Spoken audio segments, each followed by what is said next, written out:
Welcome to 15 with Christine. Bret Tecklenburg, owner and founder of BizFortis Advisors, is our special guest today. So let's get started.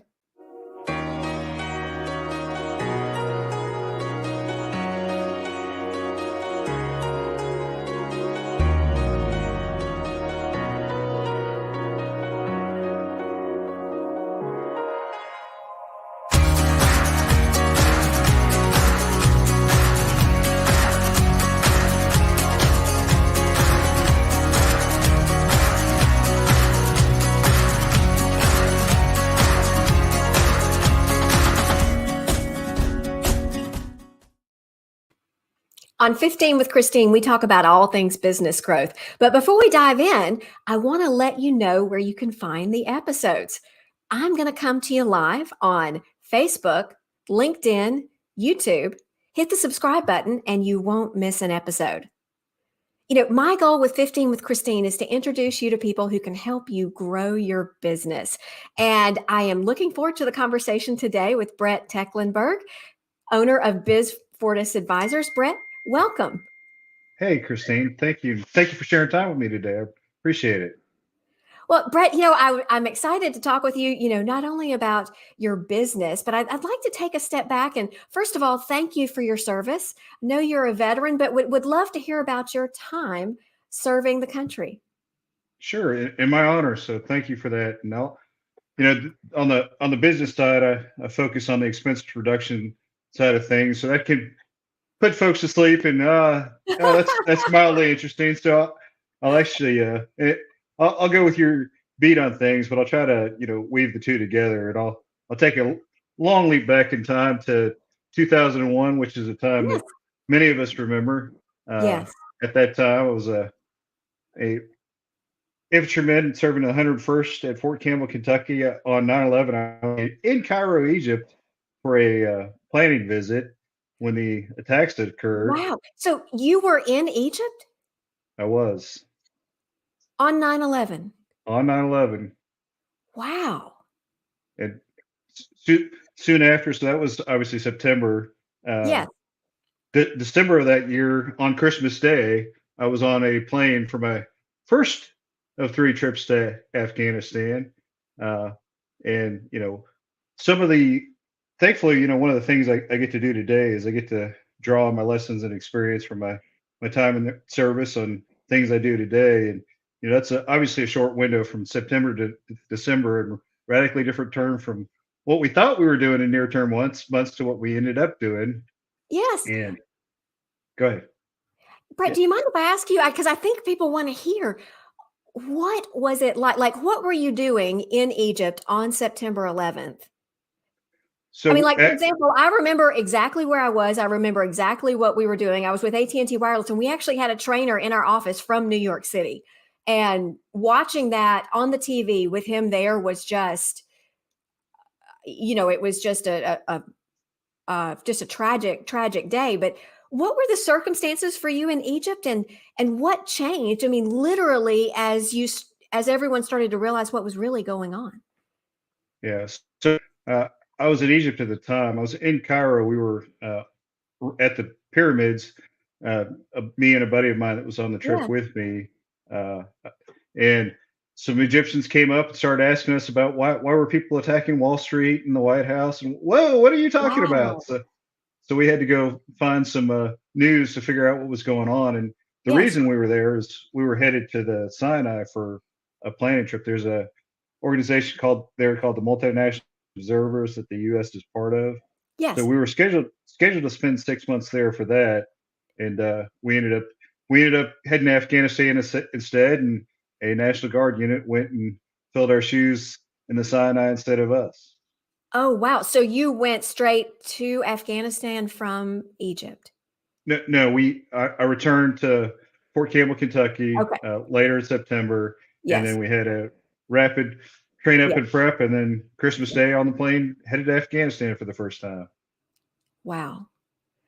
And that So that that narrow window is obviously brings its own challenges, and yes. it's one of the things that most businesses can appreciate is having the right people, training the right people, taking care of the right people is important because In terms of the Army, when the wheels go up and you're headed somewhere, you've got the team you've Yes. got the tools you've got, and Right. you better be ready because that's what you've got to work with. Well, it's similar to business. We can work to build our teams and develop our teams and hire folks, but one key is taking care of those folks. That's Yes. one of the corners where I help folks, and there's a service called Earned Wage Access or Same Day Pay, which is a good recruiting and retention tool because it helps keep employers. It's something that keeps them away from predatory lenders and bouncing checks because it provides them up to 50% of their earned wages the same day they work. Um, that's one of the tools in the kit bag, and one of the things I appreciate about that is it's a way that helps take care of folks. Um, and back to Afghanistan 20 plus years ago, when I Yes. first got there.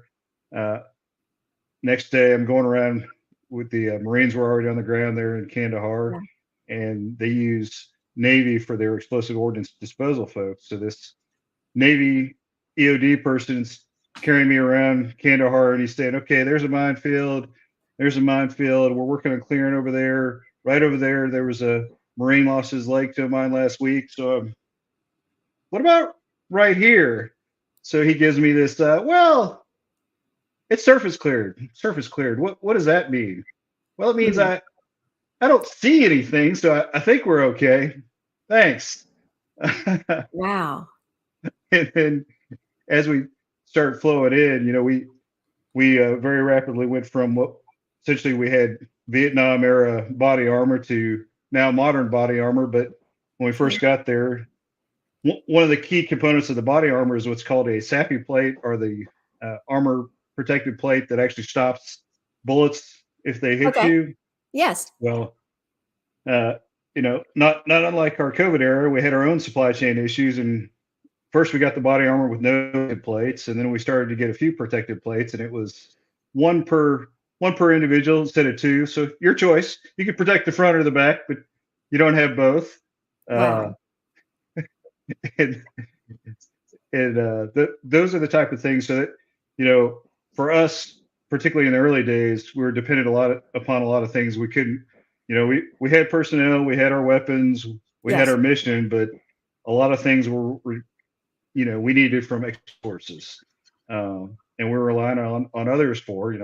Yes. Same thing back to the business examples of today. There's plenty of things, and one of our routine challenges, as you can well appreciate, is we're all bombarded with everybody wants to help us save time and money, and they're all happy to charge us a little bit of money to do so. But there are services that can do things for businesses that generate their bit revenue for what they do. A couple examples are there's a commercial payment solution that provides information and rebates that uses those rebates to put money back into a payables department for a company. Okay. So Uh, you're talking about money coming back in yep. based on how you strategically spend it going back out. Yeah, with the payment processing systems, Okay. it's essentially money So do sitting you on the mean like table. credit card payments or links for payments? What does that mean specifically? Yeah, so it leverages something called virtual cards, which is a type of credit card, Okay. uh, but it's secure. So it generates a new card number every time that business pays a bill, and then it disappears. So nobody can come back in and start taking credit card numbers and using them for fraud purposes, because the only time that credit card number existed was for one time, one payment. And because of the financial transactions associated with those virtual cards, it Yes. generates rebates, kind of like cash back on an individual credit card. Only in Okay. this case, it's going back into the business that's using those to pay their bills. Okay. So it's more secure and it puts some money back into the business. And it reduces, because of the automation, reduces their FTE or full time equivalent requirement of those having to process those payments, particularly if they're using a lot of ACH or paper checks to Sure. make those payments now.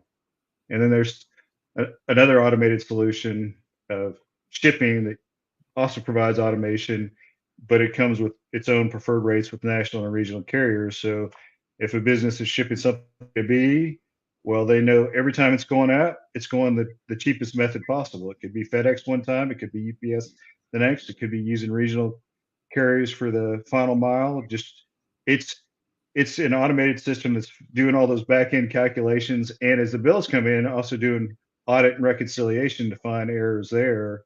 And that's a solution that can save about 10 to 20% or more of the business's expenses on the shipping side. And another thing I appreciate about that one is they started creating custom software for enterprise shippers with $1 million or more in annual shipping spend, but they've taken those lessons and those capabilities and built it down, and they help companies with as little as 50,000 in annual shipping spend. So smaller Right. companies can leverage tools that were created for big shippers for their needs.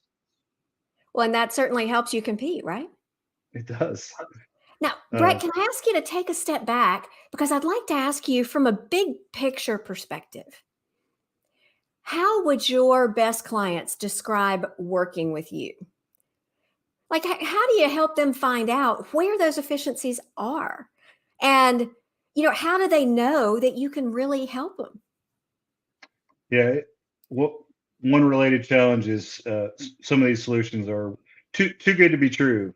Yeah, Right. really, it, and it's what they would say is oftentimes I didn't know that those solutions existed. I just figured that that wasn't something that was available to me. Uh, and part of it is it's too good to be true because the my partner companies that provide those solutions, their source of revenue is the service that they provide. The payables, if they're not processing those payments for that business, Right. that's less revenue to them. The shipping essentially built into every preferred rate, every label going out of the company, Right. every package, every pallet, every truckload generates revenue for the company. So they don't charge for the automation because that's the background that allows them to deliver the services they provide. And probably my favorite of those that I mentioned so far is that earned wage access. Well, every employee is getting provided a interest bearing debit card on a checking a digital banking account. One of the most under uh, served areas in our country is folks without banking accounts, and they get a digital banking account with an interest bearing debit card, a few basis points, but it's still money back on what they have. And with that comes their debit card. So every time they're buying gas, normal purchase habits, the merchant fees associated with that debit card are what is the revenue generator for the business side. So why would we charge a business to provide? We're able to provide something to their employees. Their employees using what we provide is the revenue driver. So it's a lot of I didn't know that was out there. I didn't know that could be Yeah. So the done. business owners need to understand it's a win-win. Yeah, Yeah. absolutely. So, what kind of stories have you heard from clients who've been able to provide earned wage access or who've been able to really gain efficiencies in their shipping? Like, what would they say about you as far as helping them determine how they can make things work better? Um, because without an advisor like you, do they even know how to how do you help them put the pieces of the puzzle together so that the business owner gets value? I think that's what people would love to hear. Yeah, and I I'm going to mention one more because I think it answers best because there's a lot of things that have your typical invoice creep of I get a bill, I assume it's okay, and I'm going to pay it because I'm getting what I need from this service provider, but I don't really have the time to dive in it and understand it. So, it, and these are more audit-based services, but really it's not a painful IRS or institutional audit. It's give us a couple invoices and then we'll do the analysis and we'll unleash the experts and they'll come back with both what you're overpaying now so you don't overpay it in the future, Right. and in many cases go back to past years and recover what you've already overpaid and should have never paid in the first place. But it's things like your uh, energy, just your power, your water, your trash, things plugged into the building. That tends to have invoice creep. Workers' compensation and is another one. Probably one of your favorites is merchant processing or credit cards. Sure. Um, another is your uh, cell phone bills. That's another one that has all kinds of. Those bills are all overly complicated for a reason, and it's a reason to protect revenue of those service providers. And the last one is your laundry and uniform type services. Each Okay. one of those easily 5 to 15+% of stuff that folks are paying. But what I have that, most businesses don't have is experts that live and breathe, and they look at all those ones and zeros and invoices and like, oh, right here, this is wrong, this is wrong. All right, give us some time. We're gonna get this fixed and get it back to you. Okay. So So you, in you yeah, you're gonna put money back in my pocket. You're gonna solve that headache for me. And by the way, you're not gonna jump. You're not doing a bait and switch. You're keeping me with my current provider. I don't want to just yeah, start this adventure with a brand new service provider. Nope. right. So, in short, if business owners are wondering, what's all those line items on my bills? If they don't even have time to dive in on that and they're wondering, could we be running things more efficiently? That's when it may make sense for them to reach out to you. Brett's information is running at the bottom of the screen. You can reach out to him on his website. It's bizfortis.com, or definitely look him up on LinkedIn, or you can reach him directly on 205-774-0148. Brett, thanks so much for joining us for this episode of 15 with Christine. Thank you to everyone who has joined in to watch or listen. We'll be back in 2 weeks for another great conversation with a business owner here in Alabama. Until next time.